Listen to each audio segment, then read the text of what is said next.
Hello à toutes et à tous, bienvenue sur Smart Freelancing Podcast. On continue la série d'interviews des experts et expertes avec Marilou Le Talec qui est parmi nous pour nous parler de publicité, d'ads pour les freelances. Bonjour Marilou, Salut Brice et merci de me recevoir ici.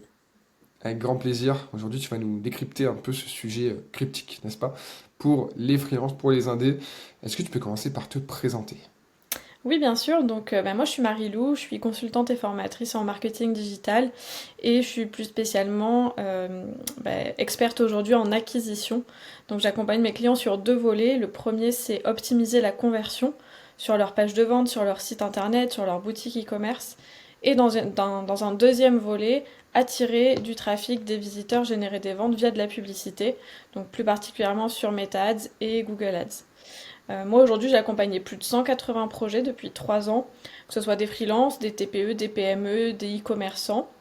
Donc mon agence s'appelle Jouvence Marketing et comme je te l'ai dit, j'interviens aussi comme formatrice donc d'étudiants dans des écoles, mais aussi auprès de professionnels. Je travaille notamment avec la Collab Academy ou Alfie Formation qui sont Calliope, ce qui me permet d'accompagner des entreprises tout en ayant un financement OPCO de leur formation.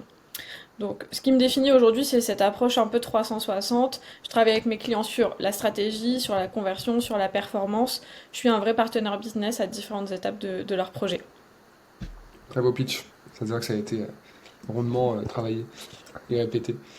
Ok, trop bien, trop clair. Donc c'est intéressant ce que tu vas pouvoir nous raconter sur l'acquisition et plus spécifiquement sur la pub. Est-ce que pour toi aujourd'hui c'est pertinent, c'est intéressant, c'est utile de faire de l'ADS quand on est freelance? Donc freelance, on va inclure toutes les personnes qui font de la prestation de service. Donc ça va du dev au graphiste en passant par le consultant, la coach, voilà, des gens qui bossent en prestat de service et qui sont en B2B plutôt, mais qui peuvent aussi parfois être en B2C plus rarement. Alors, pour te répondre, je dirais que ça va dépendre. Ça va dépendre de l'activité du freelance en question, ça va dépendre aussi de ses besoins. Par exemple, si tu es développeur web et que tu es full 6 mois à l'avance sur tous tes projets, je pense que dans ce cas-là, c'est complètement inutile de faire de la publicité. Déjà parce que tu es booké et tu vas devoir refuser des clients si tu as d'autres demandes. Investir pour faire de l'acquisition quand on n'a pas besoin, c'est jamais une très bonne idée.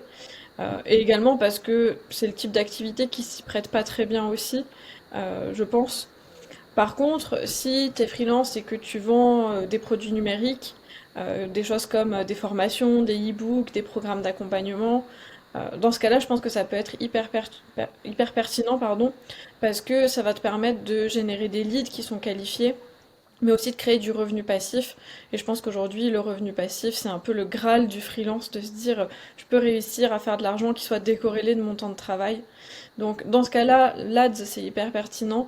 Et je pense qu'il faut le voir plus comme un outil de scalabilité pour aller plus loin dans son activité, plus que comme un outil de simple visibilité. Voilà, on va pas faire de l'Ads pour gagner en notoriété, c'est pas trop l'idée.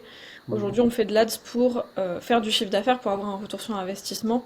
Et donc, ça se prête bien à certaines typologies de services et à certains cas de figure.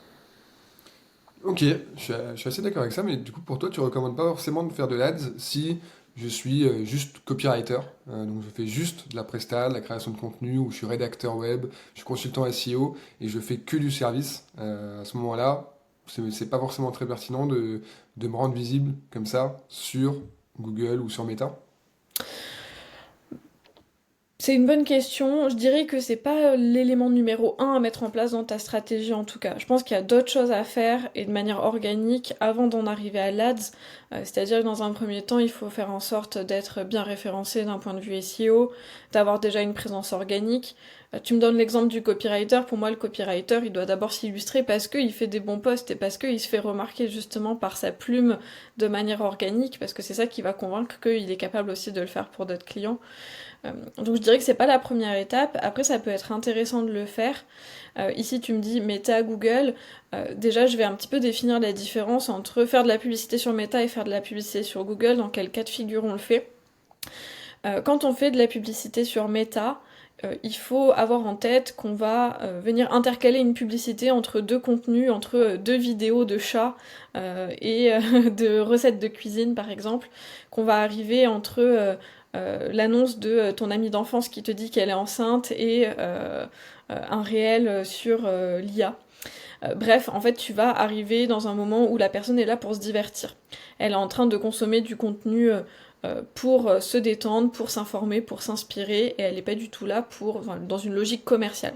Donc, quand on fait du meta-ads, on essaye plutôt de créer une impulsion d'achat, de créer une envie qui n'était pas là auparavant. Alors, on peut mettre le doigt sur un problème que ressent ton prospect potentiel en lui disant bah, tu as tel problème, j'ai telle solution, et donc on propose une solution, on fait naître une envie, mais on est quand même dans de l'impulsion d'achat. Et au contraire, quand on fait Google Ads, quand on fait des campagnes Google Ads, et surtout du search, c'est-à-dire de la campagne qui apparaît sur le moteur de recherche, ici, on va plutôt répondre à une requête, à une intention d'achat qui existe déjà. Et donc ici, je pense que le search chez Google Ads peut être intéressant pour des profils type copywriter, etc., s'ils veulent essayer de se positionner dessus. Ça dépend quand même de la concurrence qu'il y a déjà sur le marché, parce qu'on risque de se heurter quand même à des grosses agences de com qui font de la pub sur ces termes-là et qui du coup mettent des gros budgets, ce qui peut du coup coûter cher.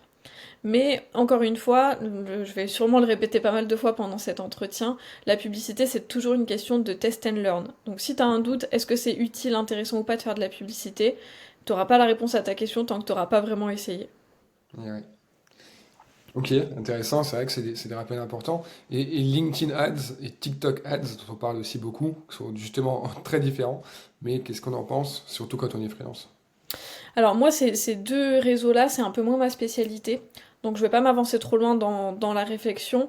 LinkedIn Ads, c'est forcément de la publicité qui a plus un enjeu B2B, mais qui aujourd'hui, des échos que j'en ai eu, n'a pas non plus des résultats très très intéressants. On est souvent dans des résultats qui sont assez coûteux, euh, notamment parce qu'on se connecte sur LinkedIn beaucoup pour consommer du contenu organique et on a tendance à un peu zapper visuellement les publicités qui sont proposées. Et sur TikTok, on est encore une fois sur un autre public cible. On est dans le réseau par excellence du divertissement quand même sur TikTok et sur une tranche d'âge qui est un peu plus jeune. Moi, je suis pas du tout réfractaire à TikTok, je l'ai jamais été. Simplement, je pense qu'il faut avoir bien étudié sa cible, vérifier sur quel réseau elle se trouve, quel type de contenu elle consomme, et venir s'intégrer dans cette logique-là. Sur TikTok, il faut réussir à faire de la pub qui ressemble pas à de la pub, c'est hyper important. Euh, donc du coup, beaucoup surfer sur de l'UGC, de l'User Generated Content ou des choses comme ça. Et ça se réfléchit, encore une fois, ça se teste, mais il faut bien se poser la question de est-ce que ma cible est présente et savoir que sur TikTok, on a un petit peu moins de la conversion immédiate, on fait pas mal de notoriété, etc. Ça convertit un peu moins vite, un peu moins fort que sur d'autres canaux. Ok, c'est intéressant. Là, sur LinkedIn aussi, il y a de plus en plus de personnes qui ont accès au bouton booster la publication, donc ça, un peu comme sur Facebook à l'époque. Donc, je pense que je vais m'amuser à tester. J'en vois de plus en plus là des posts sponsorisés, du coup. Bon, après, c'est toujours, comment dire, faut que ce soit bien calculé, il faut que ce soit bien mesuré, etc. C'est pas juste, tiens, je vais mettre 30 balles sur mon poste, on Mm. verra ce qui se passe. Je sais pas du tout comment C'est est un fait. peu le risque. C'est un Ouais, peu le risque de ces boutons-là. Moi, les boosts, que ce soit sur MetaAds, sur LinkedIn, etc., j'ai tendance à appeler ça des boosters d'ego. Parce qu'en fait, tu vas pas forcément booster tes résultats business, mais tu vas flatter ton ego parce que en boostant un post, LinkedIn va aller te ramener beaucoup plus d'impressions, potentiellement plus d'engagement, de commentaires, etc. Mais une fois que ton boost sera terminé, voilà, ton post va retomber et les résultats s'arrêteront là. Alors que si tu conçois une vraie campagne ads de A à Z avec par exemple un objectif de conversion sur une landing page, là tu vas chercher des résultats business et pas juste des vues ou des likes. Donc moi je me méfie un peu tout le temps de ces boutons de pub facile qui ont tendance à prendre notre argent pour flatter notre ego. ouais, c'est clair. C'est pas forcément toujours dans l'intérêt de l'utilisateur, de l'annonceur, n'est-ce pas? Euh, C'est ça. et justement, donc ok, pourquoi pas, on va tester de faire de la pub, peut-être sur Meta, peut-être pas sur LinkedIn tout de suite du coup, ni sur TikTok, mais peut-être sur Google. Moi, j'ai vu pas mal de freelance utiliser un peu des petites techniques comme ça, notamment promouvoir leur Malte, leur profil Malte ou leur profil LinkedIn ou même leur site directement sur Google. Comme ça, ils arrivent en haut, ils ont déjà un truc comme ça validé avec la preuve sociale, etc. à mettre en avant. Ou alors parfois des freelances ou des mini-agences qui font du meta-ads pour parler de leurs offres. et qui du coup font des belles petites vidéos, etc. Ok, mais du coup concrètement, à ton avis, c'est quoi le plus intéressant, la page en tout cas, ou le contenu vers lequel on peut rediriger? Est-ce que c'est une landing page dédiée à tout prix, ou est-ce que justement rediriger comme ça vers son Malte, vers son LinkedIn ou autre, ça peut être pertinent? C'est une bonne question. La première chose à vérifier avant de choisir vers quelle page d'atterrissage on renvoie, c'est de se poser la question du tracking. Et même si ça peut paraître une bonne idée de faire de l'ads vers sa page Malte ou vers son profil LinkedIn, ici on se heurte directement au problème du tracking, c'est-à-dire que comme la plateforme ne nous appartient pas, on ne peut pas installer notre code de tracking sur Malte ou sur LinkedIn. Donc dans ce cas-là, bah, on se heurte à un problème de suivi des conversions, de suivi de la data, et donc forcément on va avoir des campagnes qui ne sont pas optimisées. Par exemple, si demain je veux lancer une campagne ads qui renvoie vers mon profil Malte, le seul indicateur qui va me servir à piloter ma campagne, ça va être le nombre de clics sur mon lien. Mais derrière, je vais pas savoir est-ce que ces personnes qui ont cliqué, est-ce qu'elles ont initié une demande de contact, est-ce qu'elles ont initié une demande de devis, jusqu'où elles sont allées dans le processus. Et donc, bah, finalement, Google et Meta vont se retrouver à optimiser simplement du clic. Et un exemple que j'aime bien partager avec certains de mes clients, c'est bah, si tu demandes à Meta d'optimiser les clics, potentiellement, il va proposer ta pub à tous les gens qui ont l'habitude de cliquer par erreur sur tous les liens. Parce que ce qui l'intéresse, c'est de gonfler ce KPIs-là de clics, et pas forcément que derrière, tu aies des résultats business. Donc, avant de choisir sa landing page, il faut se poser la question de est-ce que, d'un point de vue tracking, je vais pouvoir suivre ce qui se passe sur cette page. C'est-à-dire que, ok, il y a eu un clic, les gens sont arrivés jusqu'à ma landing page, mais derrière, est-ce qu'ils ont, par exemple, rempli le formulaire de contact? Est-ce qu'ils se sont inscrits à ma masterclass? Est-ce qu'ils ont réservé un rendez-vous dans mon agenda? Donc aujourd'hui, il y a pas mal d'outils qui te permettent quand même d'intégrer du tracking à leurs outils. Je pense par exemple à Calendly sur la prise de rendez-vous. C'est le genre d'outil sur lequel tu peux ajouter ton code de tracking et du coup aller traquer est-ce que les gens ont réservé un rendez-vous dans mon Calendly. Et donc tu peux un petit peu pousser quand même la data sur certains outils. Je sais pas si aujourd'hui Malte le propose, j'en ai pas entendu parler. En tout cas, c'est pas une pratique que je mets en place. Et sur LinkedIn, c'est sûr que non. Donc je dirais que la première étape pour lancer ce type de campagne, c'est de vérifier si on peut traquer, si on peut installer son pixel ou sa balise Google Tag Manager sur la page sur laquelle on fait atterrir. Et donc moi j'ai plutôt tendance à dire bah, il vaut mieux avoir sa propre landing page, son propre tunnel pour maîtriser vraiment la data. Donc il y a plein d'outils qui permettent de le faire, hein. Ça peut être sur un site WordPress, ça peut être sur un système Yo, ça peut être sur plein d'autres outils qui existent qui permettent de créer des landing pages, juste s'assurer qu'ils prennent en charge cette partie-là de tracking. Et ouais, je me souviens quand on a commencé à parler d'ads, puisque tu m'as accompagné du coup sur mes campagnes ads pour Smart Freelancer Academy, tu me parlais justement de cet aspect tracking qui est vital, qui est crucial, limite c'est le plus important en Parce ads. que c'est Alors, une des premières questions que je t'ai posées. clairement, parce qu'au début, tu arrives, enfin moi j'arrive en mode ah bah super, je vais promouvoir ça, et puis alors quel contenu on va mettre en avant, et puis on va faire les vidéos, les créatives et tout. Attends, t'as mis en place le Pixel ou c'est comment? Et c'est quoi ton outil de landing page? Est-ce qu'on peut vraiment installer tout ça? Est-ce qu'on peut traquer? Ouais, mais le tracking, c'est secondaire, on verra après. Voilà, on va d'abord faire, et puis ensuite, on verra sur quelle data on peut choper. Sauf que du coup, ça n'a pas trop de sens dans un truc aussi technique, aussi basé sur le chiffre que l'ADS. Mm. Parce que justement, si c'est mal optimisé, on part dans le mauvais sens, on fait n'importe quoi. Et là, évidemment, Meta sera très content, mais nous un peu moins, quoi. C'est ça. Et Ouais. en fait, c'est surtout qu'il faut avoir en tête que l'installation du tracking, ça permet pas juste de pouvoir voir quels sont les résultats obtenus. Ça permet à l'algorithme d'optimiser ta campagne. Parce que si t'as pas ce tracking-là, l'algorithme il fonctionne à l'aveugle. Et j'ai un très bon contre-exemple du coup à partager. J'ai accompagné un client il y a quelques mois dans la restauration qui a voulu lancer sa propre app, son application de commande de repas.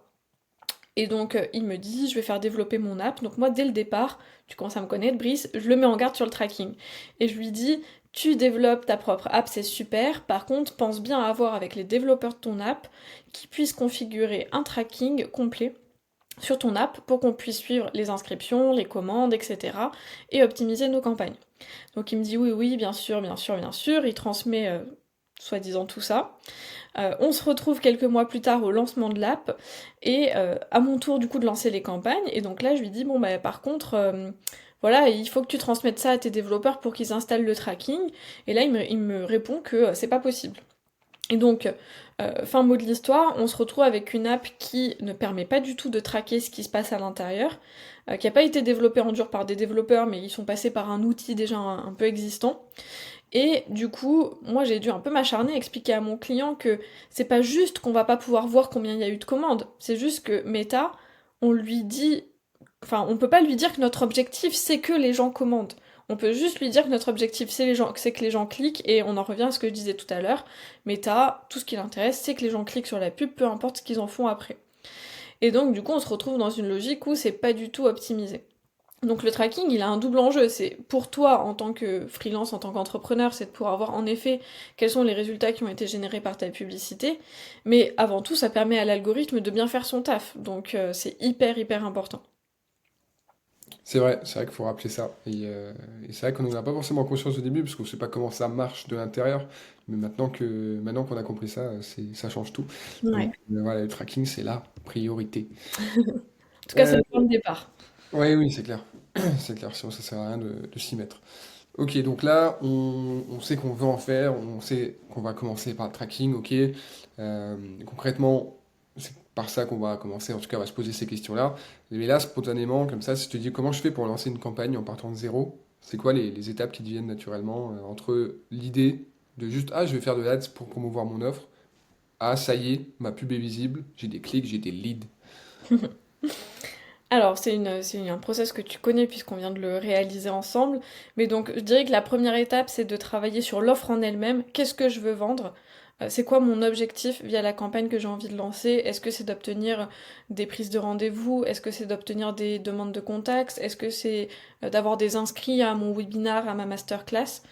Euh, de réaliser du coup la landing page, la page d'atterrissage qui va aller avec, et de s'assurer qu'on a un tracking fonctionnel. Ça, c'est vraiment les premières étapes.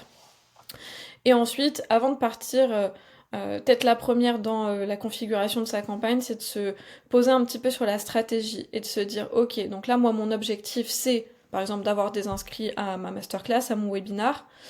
Ce webinar, à qui il est dédié? Donc encore une fois, c'est les bases du marketing, mais c'est de revenir un peu sur qui est ma cible, qui est mon persona, de se poser la question de quels sont les différents angles marketing que je peux aborder dans mes publicités. Par exemple, est-ce que mon offre, elle lui permet de gagner du temps, de gagner de l'argent, de travailler moins, de se rendre plus visible, de développer son chiffre d'affaires. Donc de se demander un petit peu quels sont les différents angles d'approche qu'on peut avoir auprès de nos clients, ce qu'on appelle les angles marketing généralement en publicité. Pour chaque angle marketing, de venir un petit peu travailler sur les éléments de langage, le copywriting. Et une fois qu'on a ça, c'est de se dire, ok, bah, je vais garder par exemple 3-4 angles principaux, pas plus.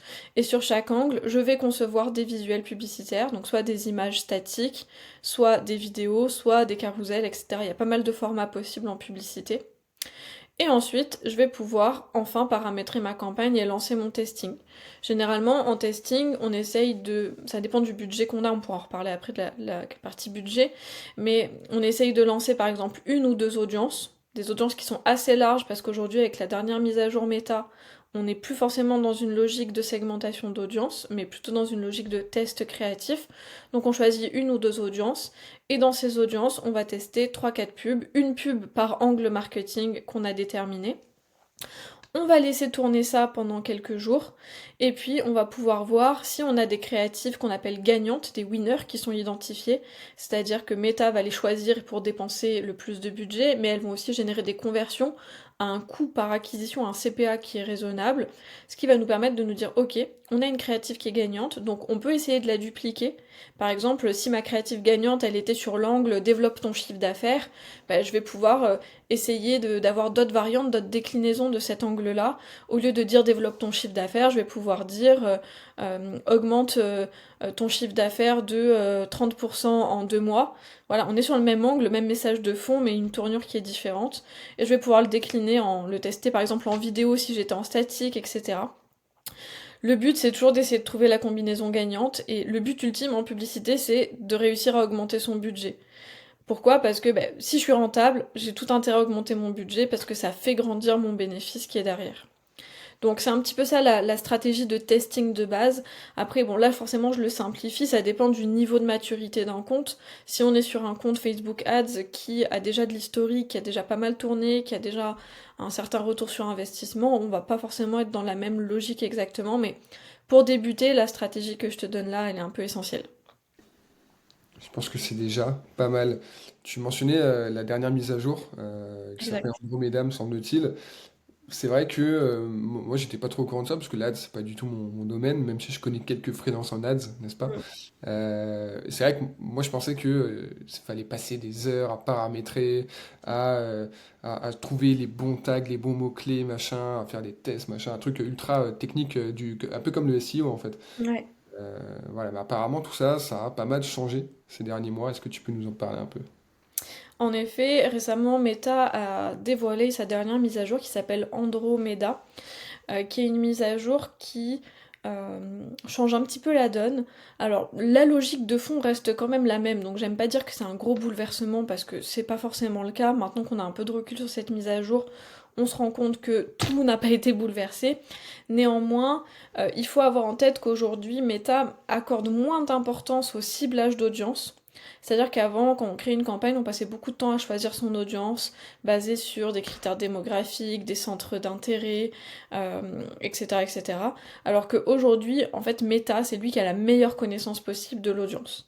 Donc on essaye de donner plus de lest, plus de liberté à Meta sur le choix de l'audience, et on va plutôt se concentrer sur les créatifs. Donc ce que j'appelle créatifs, c'est vraiment les visuels, visuels images, vidéos, carousels, etc. Et sur les textes qui vont les accompagner, parce que Meta aujourd'hui a un algorithme qui est capable d'analyser la créative, d'analyser le texte qui va avec, et de faire correspondre des signaux d'audience pour proposer ta publicité aux personnes qui sont le plus susceptibles de faire l'action escomptée. Donc par exemple, si mon action c'est d'obtenir des inscriptions à ma masterclass, à partir du texte euh, et des éléments visuels de mes créatifs, Meta va pouvoir proposer ma publicité aux personnes les plus susceptibles de s'inscrire à ma masterclass. Donc c'est ça un peu le point principal de cette mise à jour, c'est que Meta mise plus sur la partie créative et, euh, et, et utilise de plus en plus l'IA aussi au sein de sa régie publicitaire, euh, soit pour choisir les audiences, soit pour euh, améliorer, augmenter un peu la partie setup publicitaire. Donc c'est ça le point principal à retenir. Si certains en écoutant cet entretien veulent aller plus loin, j'ai écrit un article assez complet sur mon site, donc sur jouvence.fr. Brice, tu pourras éventuellement partager ce lien. Donc je décortique un petit peu cette mise à jour, j'ai intégré des captures d'écran un peu de l'interface, des exemples, pour permettre de bien comprendre quels sont les enjeux du moment. Très bien, j'inclurai le lien vers l'article. Merci. Ok, très clair. On parlait de budget un peu tout à l'heure. C'est quoi le budget à mettre quand on commence? On ne sait pas. C'est vrai qu'on dit souvent que il faut mettre un minimum, sinon ça sert à rien. C'est Pour vrai. voir des résultats et même pour que l'algo lui-même puisse tirer des conclusions. Parce que si on met 2 euros par jour, il va montrer la pub à 3 personnes dans la semaine. Ça va pas nous donner beaucoup de data. C'est quoi les recos budget? Moi, j'ai tendance à dire que le minimum du minimum du budget Meta Ads, c'est 20 euros par jour, donc sur un budget quotidien. Et que dans l'idéal, si on peut atteindre un budget de 100 euros par jour, on va pouvoir tester et itérer beaucoup plus vite. En fait, le souci quand on a des budgets pubs qui sont limités, donc en dessous de 100 euros jour, c'est qu'on ne peut pas tester beaucoup de choses parce que bah, sinon comment dire, on divise un petit peu nos efforts, on fragmente beaucoup trop notre stratégie et donc Meta va dépenser en effet 1 euro par-ci, 1 euro par-là. On va mettre beaucoup de temps à identifier des creative winners, des audiences qui sont winners, etc. Donc c'est pour ça que tout à l'heure je parlais d'une structure de test qui était assez simple avec 2 audiences et par exemple 3 publicités par audience pour pas cramer trop de budget dans de la sursegmentation. Mais ce qui est sûr, c'est que plus on a un budget élevé, plus on va pouvoir tester et itérer rapidement. Donc l'idéal c'est de réussir à atteindre 100 euros par jour pour avoir une bonne phase de test, mais on peut déjà avoir des résultats cohérents à partir de 30, 40, 50 euros par jour. Ce qu'il faut d'un point de vue budget publicitaire, c'est toujours raisonner en investissement. C'est-à-dire il ne faut pas voir ça comme une dépense, mais se dire j'investis, dans un objectif d'atteindre la rentabilité, et donc pas juste de gagner de la visibilité, mais d'avoir vraiment de la rentabilité. Et comme je le disais tout à l'heure, l'idée c'est quand j'ai de la rentabilité, je peux à ce moment-là ouvrir un peu les vannes et augmenter le budget parce que ça me rapporte. Yes. Ouais, c'est un peu ce qu'on a commencé à faire d'ailleurs. Curieux de voir la suite.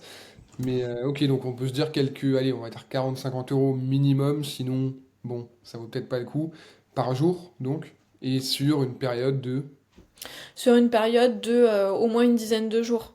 Bon, Voilà, 7-10 jours, ça me paraît être le grand minimum parce que sinon, on n'aura pas le temps de faire des ajustements que la campagne sera terminée. ouais. Après, il y a des cas de figure qui sont un peu particuliers. Je pense par exemple à ce qu'on est en train de mettre en place ensemble pour ta stratégie. On est en train de faire la promotion d'un événement qui est ponctuel, qui est fixé dans le temps. Donc forcément, on est obligé de limiter un peu le timing de la publicité. C'est moins gênant dans ce cas de figure. Mais si derrière, je suis en train de faire la promotion d'un produit qui est un produit un peu evergreen, qui est tout le temps présent dans mon catalogue ou dans mon offre, c'est dommage de trop se limiter dans le temps parce qu'on ne bénéficie pas de cette période d'apprentissage. Ok, période d'apprentissage par campagne, du coup. Ouais, période d'apprentissage par campagne, il faut savoir que Meta considère qu'une campagne est en apprentissage tant qu'elle n'a pas obtenu 50 conversions. Donc ça donne un petit peu une idée du budget aussi qu'il faut consacrer pour sortir de cette phase d'apprentissage. Après, bon, parfois on est sur des cas de figure où on a des budgets qui sont pas suffisants pour sortir de la phase d'apprentissage, mais qui ont quand même des bons résultats. Donc c'est pas non plus une fin en soi de sortir de cette phase-là, mais c'est sûr que c'est toujours mieux de pouvoir aller au bout des choses. Ok, intéressant. Intéressant au niveau budget, ça enlève un peu le flou. C'est vrai qu'il y a un truc aussi qui peut faire peur au début, c'est le prélèvement. C'est-à-dire que moi, j'ai expérimenté ça, ça y est, du coup, Facebook, au début, me prélevait 2 euros, une heure après, 3 euros, une heure après, 4 euros, une heure après, 5 euros. Là, ça va, ça fait quelques jours, et là, il me prélève des 15-20 euros. Donc, ça veut dire qu'il commence à me faire confiance. Il Je commence à t'avais bien. prévenu, Meta est un peu frileux sur la facturation au départ. Il vérifie que tu sois solvable, donc dès qu'il dépense quelques euros, il te prélève. Et puis petit à petit, il élargit de plus en plus son seuil de confiance. Mais ça peut être un peu compliqué pour la compta au début, il faut avoir ça en tête. Et autre chose qu'il faut avoir en tête quand on démarre, c'est que quand on lance de la pub, on devient un petit peu la cible facile des spammers et des hackers. Et donc on se reçoit pas mal de faux messages d'alerte comme quoi notre compte est suspendu ou comme quoi on enfreint les règles publicitaires en nous demandant de répondre ou de cliquer sur un lien. Donc ça c'est vrai qu'il faut l'avoir en tête et se dire oula attends je lance de la pub, je me rends visible aussi auprès des mauvaises personnes et donc pas se faire avoir sur ces choses-là. N'est-ce pas Ouais, Brice? j'ai failli faire des rumeurs. J'ai vu des mails arriver en mode suspension potentielle à cause d'un droit, des droits d'auteur, copyright, votre contenu enfreint des droits d'auteur. Et du coup, moi, je connais pas grand-chose en ads, encore une fois, c'est chacun son métier. Et du coup, j'ai vu les mails, j'ai dit, waouh, au secours! Du coup, j'ai transféré à Marilou. Et j'ai réfléchi 2 secondes, j'ai regardé l'adresse mail, l'expéditeur, c'était machin truc, bidule, truc chouette, point, truc improbable. Du coup, je me suis dit, mais pourquoi il m'écrirait en anglais? Et pourquoi c'est Facebook Ads? Ça n'existe plus, Facebook Ads, c'est Meta. C'est C'est bizarre. clair. Et depuis, je me fais targeter de ouf. J'ai des messages Insta, j'ai des mails, j'ai tout. Je sais pas comment ils trouvent les. Enfin, sur le compte Insta, pourquoi pas, parce que du coup, c'est le compte qui diffuse la publicité. Mais du coup, ils ont réussi à choper mon mail. Enfin, bon, Ouais. c'est comme quand tu crées ta boîte en fait. Il y a un peu tout un business autour de ça.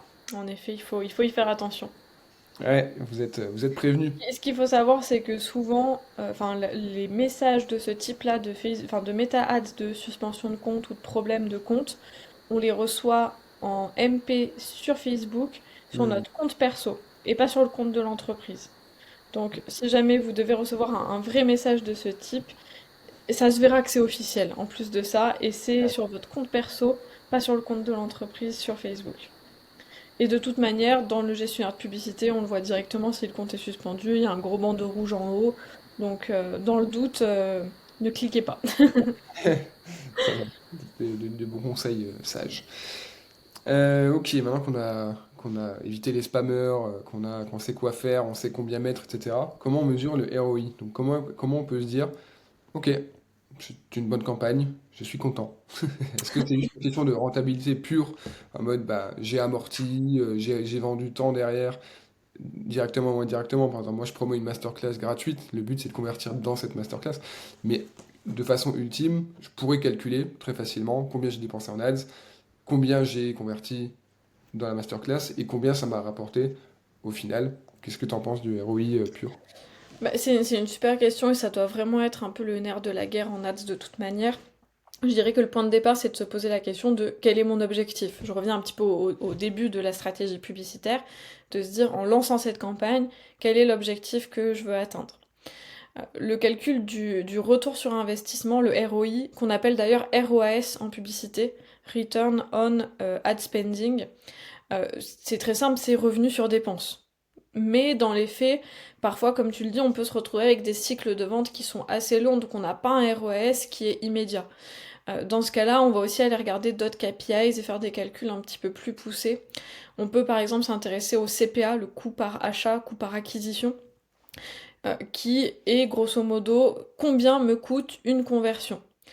Je prends ton exemple Brice ou l'exemple d'un autre freelance qui ferait ce type d'activité. Admettons que j'anime un webinar et que je fais la promotion en ads de ce webinar. Si j'ai un CPA à 10 euros, c'est-à-dire que ça me coûte 10 euros d'obtenir un prospect qui s'inscrit à mon webinar gratuit, bah, dans l'immédiat, c'est vrai que j'ai pas de retour sur investissement. Comme tu le dis, je fais la promotion d'un événement qui est gratuit, donc je dépense de l'argent dans un premier temps. Mais si après ce webinar, j'arrive à vendre X programmes à X centaines ou milliers d'euros, alors je vais pouvoir rentabiliser ma campagne. Donc pour ça, il faut faire un calcul qui est un peu plus avancé et de se poser la question en amont de généralement quel pourcentage des inscrits à mon webinar je suis capable de convertir.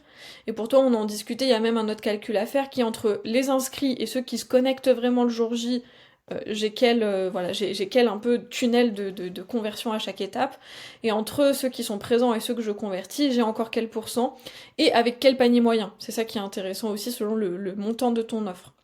Dans ce cas-là, ça peut te permettre d'anticiper quel est ton coût par acquisition cible, parce que tu sais que, par exemple, si tu arrives à convertir, j'en sais rien, si ce n'est que 10% de ceux qui participent à ton atelier, et que tu as 50 inscrits, bah, tu es capable d'en convertir 5. Si chacun, tu les convertis à hauteur de 1000 euros, bah, tu as généré 5000 euros de chiffre d'affaires. Bah, dans ce cas-là, on va pouvoir calculer quel coût par acquisition tu peux mettre dans tes prospects, étant donné le taux de présentation le jour J et le taux de conversion que tu as derrière. Donc l'idée c'est toujours de se poser la question de quel est mon tunnel, à quel pourcentage, quelle est ma chance de convertir, etc. quand on est sur des cycles de vente qui sont assez longs comme dans ton cas de figure. Ok, ok, très clair. C'est vrai que le ROS, on avait entendu parler. Euh, mais à part dans l'ad, c'est vrai qu'on en parle peu, donc forcément, c'est bien d'en parler, de décrypter tout ça. Ouais. Euh, Justement, en parlant du panier moyen, est-ce que ça change quelque chose au niveau du budget, par exemple? C'est-à-dire, et de peut-être de ce qu'on promeut aussi. C'est-à-dire, si j'ai un panier moyen de 200 euros parce que je vends une petite formation en ligne, j'en sais rien, versus un panier moyen de 3000 euros parce que je vends un coaching très cher, est-ce que ça doit changer quelque chose à ma stratégie? Si oui, quoi exactement? Bah, plus on est sur des paniers moyens élevés, plus on est généralement dans des cycles de vente qui prennent du temps.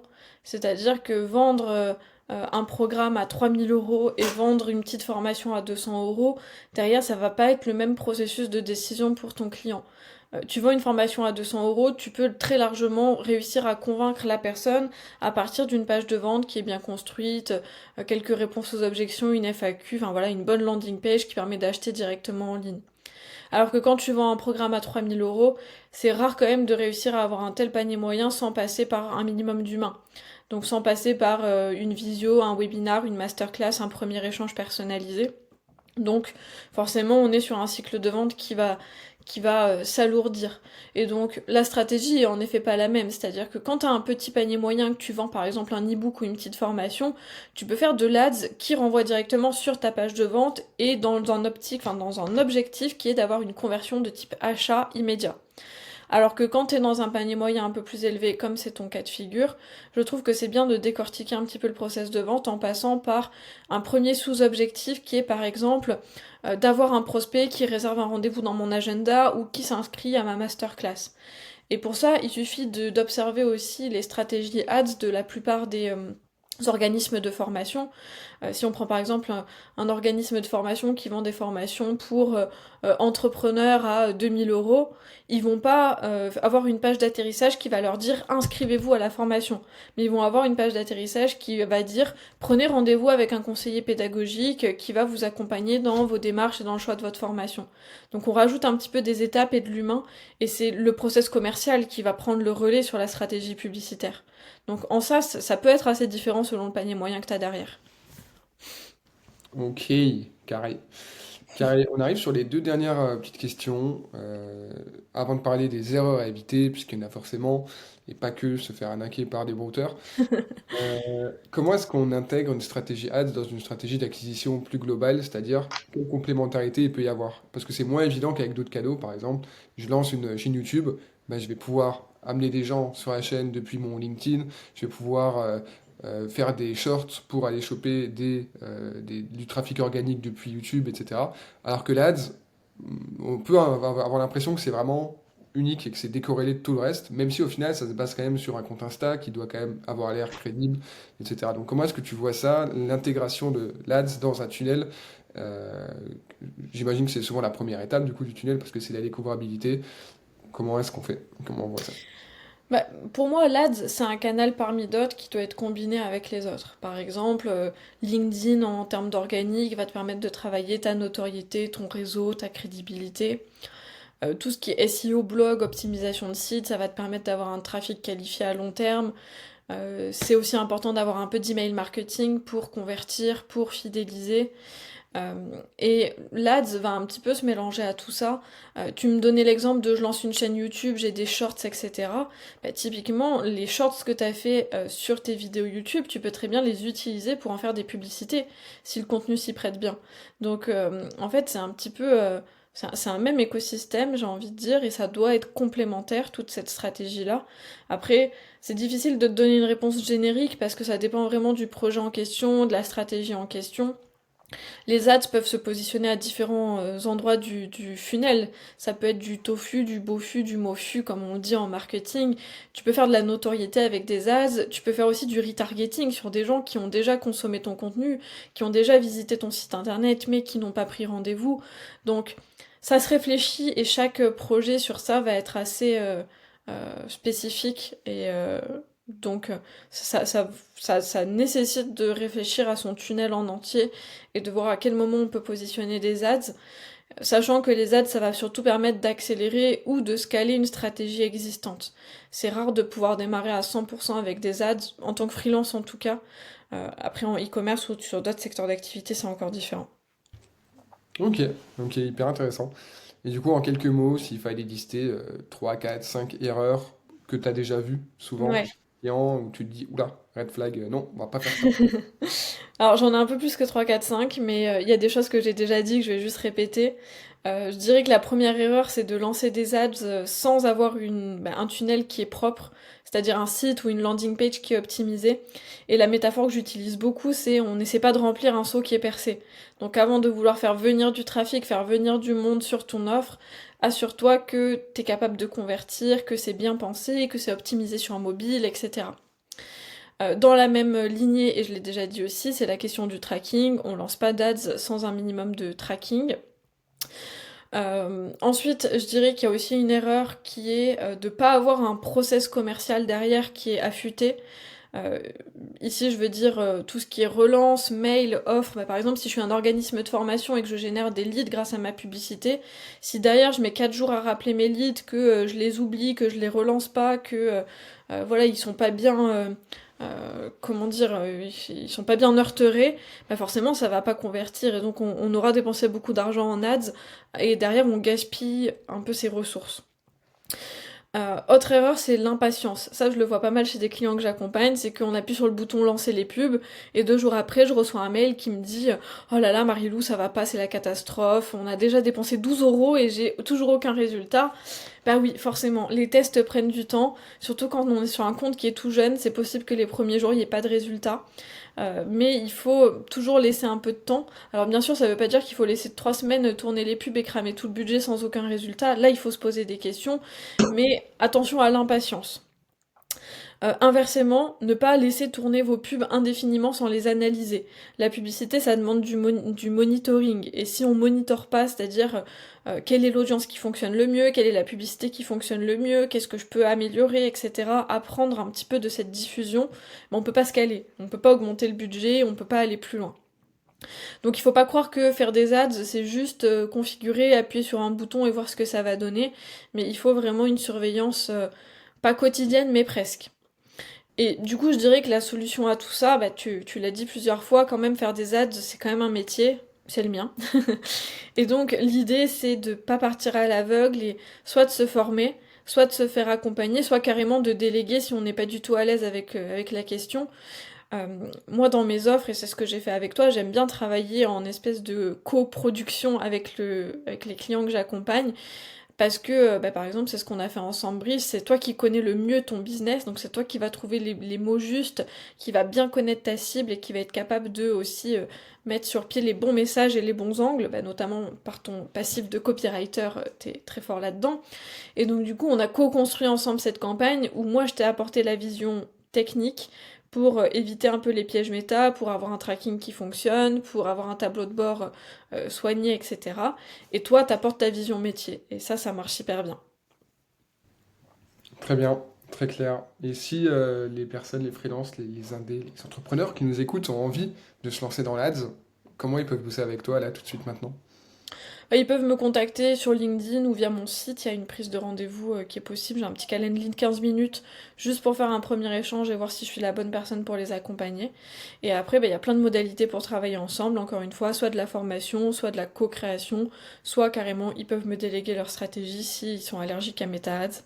C'est possible, mais en tout cas, voilà, le premier point, c'est d'avoir un premier échange pour que je puisse comprendre un petit peu le projet, ses tenants et aboutissants.